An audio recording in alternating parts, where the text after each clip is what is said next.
ચણાના લોટના પુડલા 2 મિનિટમાં ચાર થઈ જાહે. આ ચણાનો લોટ છે બા. આ ચણાનો લોટ છે. એમાં નમક નાખશું. હિંગ નાખશું. ધાણા જીરું, હળદર, મરચું ને ધાણા ને લસણ. પાણી નાખી ને મિક્સ કરી નાખશું. બેટર તૈયાર ને હવે લોટીમાં 2 મિનિટમાં બની જાય. ઈઝી ને ચટપટી વાનગી ચણાના લોટના પુડલા.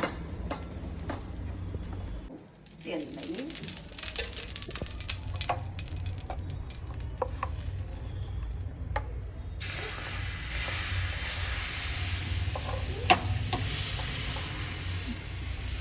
બની ગયો પુડલો.